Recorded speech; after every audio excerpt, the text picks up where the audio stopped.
अस्सलाम वालेकुम। आज हम इस वीडियो में सीखेंगे कि हमने बीटा, अल्फ़ा और ट्रिनियर रेशो को कैसे फाइंड आउट करना है।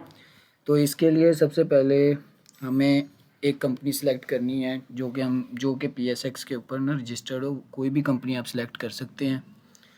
तो उसमें आपको ये तीनों वैल्यू जो रेशियोज़ है इसको फाइंड आउट करने के लिए सबसे पहले आपके पास स्टॉक प्राइस अवेलेबल होनी चाहिए।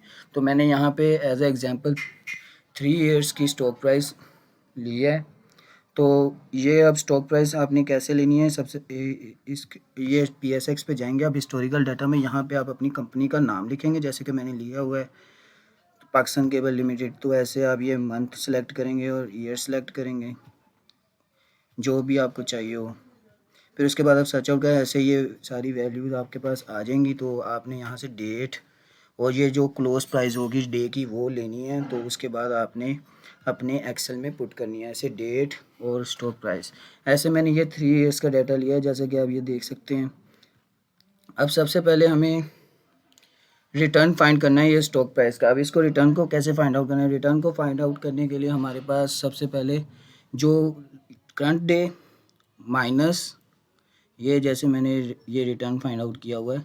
सबसे पहले आपने इक्वल का निशान लगाना है, फिर उसके बाद ये करंट डे की वैल्यू लेनी है, माइनस करना है प्रीवियस डे के साथ और उसके बाद डिवाइड करना है प्रीवियस डे का। तो आपके पास ये रिटर्न है, जैसा कि मैं आपको यहाँ पे एक फाइंड आउट करके भी दिखा देता हूँ। ये हमने इक्वल लगाया, फिर उसके बाद हमने ये आज की डेट की वैल्यू ली। पहले आप यहाँ पे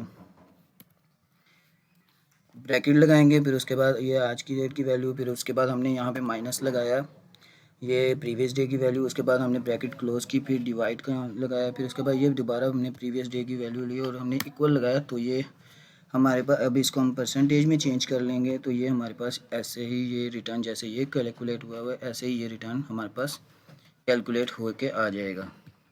तो जैसे ये कैलकुलेट होके आ जाएगा तो हम इसको यहाँ से ड्रैग डाउन करेंगे एंड तक। तो ये हमारे पास सारी रिटर्न्स आ जाएंगे 3 इयर्स के।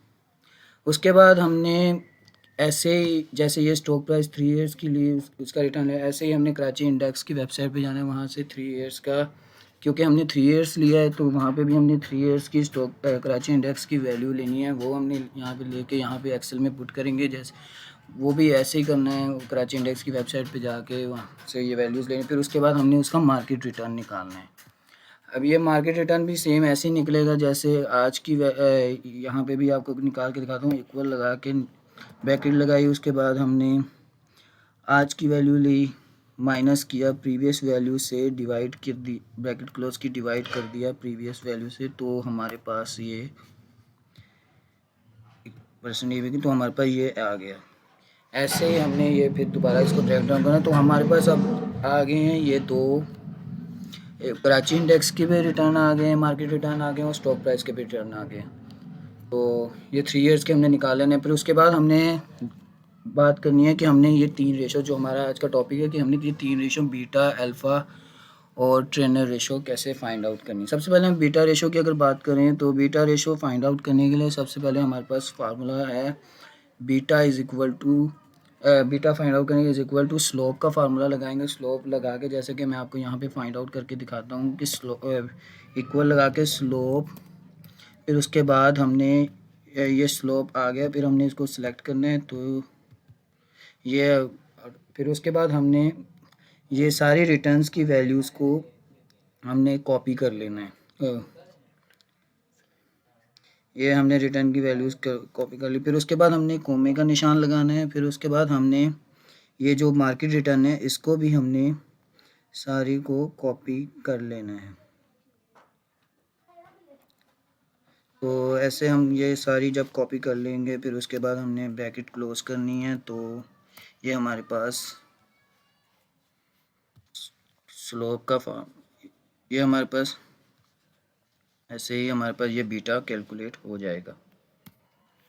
फिर उसके बाद हम अगर बात करें, उसके बाद हमने दोबारा अल्फ़ा की वैल्यू, अल्फ़ा के लिए हम फार्मूला लगाएंगे इज़ इक्वल टू इंटरसेप्ट का फार्मूला लगाएंगे। ऐसे ही हमने ये मार्केट रिटर्न की सारी कैलकुलेट करके कॉपी करके, फिर उसके बाद हमने कोमा लगा के ऐसे रिटर्न को लेना है, फिर ब्रैकेट क्लोज करनी है। फिर उसके बाद अल्फ़ा की भी हमारे पास ऐसे ही रेशियो निकल आएगी। फिर उसके बाद हमारे डेली रिस्क रिटर्न। अब हमने daily risk return find out करने के लिए, रिस्क फ्री रिटर्न जिसको भी हम कहते हैं, इसको फाइंड आउट करने के लिए हमने देखना है कि आज की डेट में जो हमारा पाकिस्तान से हम ताल्लुक़ रखते हैं, तो हम पाकिस्तान में देखेंगे आज की डेट में जो काइबर का रेट चल रहा है वो क्या है, तो वो है 11% एनुअल इंटरेस्ट रेट। अब 11 एनुअली फाइंड कर रहे हैं तो 365 पे डिवाइड करेंगे तो ये हमारे पास रिस्क फ्री रिटर्न भी 0.03% आ जाएगा।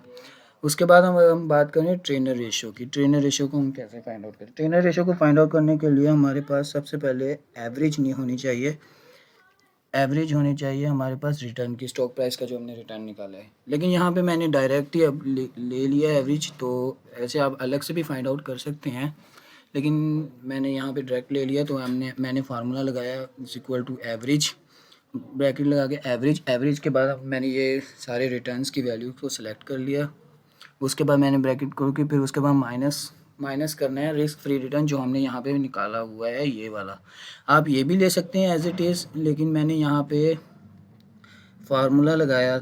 मैंने यहाँ पे जैसे आपने देंगे 11% डिवाइड बाय डायरेक्ट किया हुआ है 365, तो ब्रैकेट क्लोज के उसके बाद डिवाइड कर देना है हमने जो बीटा फाइंड आउट किया हुआ था उससे, तो हमारे पास ये रेशो, ट्रेनर रेशो भी फाइंड आउट हो जाएगी। उसके बाद अब हमने ये 3 रेशो फाइंड आउट तो कर ली। उसके बाद हमने देखना है, हमने ये अंदाज़ा लगाना है कि हमें जो हमारे पास शेयर्स हैं उसको हम बाई करें या सेल करें।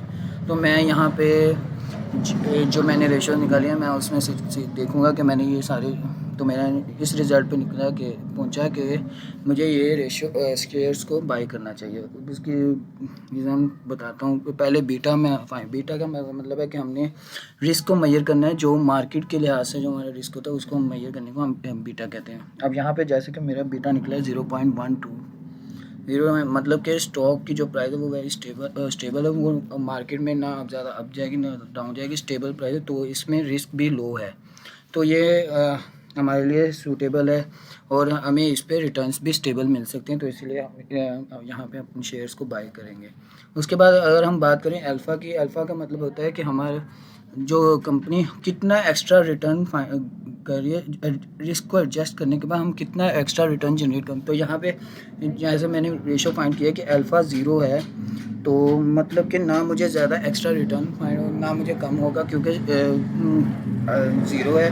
तो जो जितना मैंने रिस्क किया उसके उतना ही मुझे रिटर्न फाइंड मिलेगा, ना मुझे ज़्यादा एक्स्ट्रा मिलेगा ना मुझे कम मिलेगा। तो उसके बाद अगर हम बात करें ट्रेनर रेशो हमें बता दिया है कि हमारी वो जो हमने जो ईच यूनिट मार्केट जो बीटा है उसके उसके लिहाजा हमें कितना रिटर्न मिलेगा। तो ट्रेनर रेशो यहाँ पे है 0.65, मतलब कि इसको हम कंसीडर करेंगे कि गुड है। एक का मतलब है कि कंपनी या जो भी कंपनी में जो भी शेयर है उसको उसके मुकाबले में ज़्यादा रिटर्न मिलेगा, वो भी लो मार्केट रिस्क के ऊपर। क्योंकि ऊपर हमने जब देखा कि बीटा 0.12 था, तो मतलब कि स्टेबल मार्केट रिस्क है, मार्केट रिस्क लो है, तो हमें ज़्यादा रिटर्न मिलेंगे। तो यहाँ पे भी हम बीटा के रिस्क को फाइंड आउट करें तो इसमें भी हमारे पास कम रिटर्न के ऊपर हमें अच्छे रिटर्न्स फाइंड आउट हो सकते हैं कम रिस्क के ऊपर। तो ये थी हमारी आज की वीडियो। तो आपने देखा होगा कि ऐसे फाइंड आउट करना है, ये वाली सारी चीज़ें।